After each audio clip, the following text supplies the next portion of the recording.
తెలంగాణ రాష్ట్ర 4వ మహాసభలో గోడ పత్రికను సిపిఐ రాష్ట్ర కార్యదర్శి శాసనసభ్యుడు కామ్రేడ్ కూనంనేని సాంబశివరావు మహాసభల ఆహ్వాన సంఘ సమావేశం హిమాయత్ నగర్లోని రాజ్ బహదూర్ హాల్లో జరగగా సిపిఐ మాజీ శాసన మండలి సభ్యులు పీజే చంద్రశేఖరరావు, సిపిఐ జాతీయ సమితి సభ్యులు పల్లా వెంకటరెడ్డి, సిపిఐ రాష్ట్ర కార్యదర్శి వర్గ సభ్యులు విఎస్ బోస్, ఈటీ నరసింహ, పశ్య పద్మ, శ్రామిక మహిళా ఫోరం జాతీయ నాయకురాలు ప్రేమ్ పావని, రాష్ట్ర మహాసభల ఆహ్వాన సంఘం అధ్యక్షుడు ఎండి యూసఫ్, ప్రధాన కార్యదర్శి ఉమా మహేష్, సిపిఐ హైదరాబాద్ జిల్లా కార్యదర్శి ఛాయాదేవి తదితరులు పాల్గొన్నారు. దాని కొనసాగింపుగా అన్ని త్యాగాలు చేయనప్పటికీ కూడా ఇప్పుడు కూడా నమ్మినటువంటి కొన్ని కోట్ల మంది ఈ దేశంలో ఉండబట్టి 100 ఏళ్ళు మా పార్టీ నిలబడుతుందని చిన్న విషయం కాదు. భారతదేశంలో 100 సంవత్సరాల నిండైన జీవితం కలిగినటువంటి పార్టీ మరొక పార్టీ లేదంటే అతిశయోక్తి కాదు.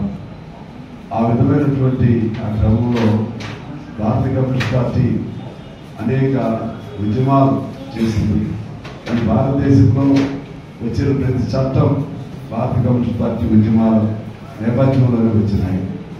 ఆనాడు తెలంగాణ తెలంగాణ రైతాంగ సాయుధ పోరాటం నేపథ్యంలో, అలాగే కొన్నప్ర వైరా కేరళలో జరిగినటువంటి మరొక అక్కడ స్థానిక సంస్థానాల విముక్తి పోరాటాల్లో, ఇంకా బెంగాల్ లాంటి చోట రెబాగా లాంటి అనేక మణిపూర్ లాంటి చోట ఆ నేపథ్యాలు ప్రతి రాష్ట్రంలో కూడా ఆనాడు స్వాతంత్రానికి ముందు అనేక ఉద్యమాలు చేయడం, ఆ క్రమంలోనే భూమి సమస్య తెరపైకి రావడం, దాని వెలుగులోనే భూ సంస్కరణ చట్టం రావడం. అదేవిధంగా ఏఐటీసీ అని ఉద్భవించి 1925లో పార్టీ పుడితే 1920లో ఏఐటీసీ ఉద్భవిస్తే అప్పుడు అందరూ ఉన్నారు. దానిలో కేంద్ర బిందువుగా కమ్యూనిస్టులు ఉంది. చివరి వరకు దాన్ని కొనసాగించడం. ఆ ఏఐటీసీ ఆనాడు 1920లో ప్రారంభమైన ఏఐటీసీ దాని పోరాటం ఫలితమే ఇవాళ కార్మికులకు అనేక హక్కులు సాధించుకోవాలి.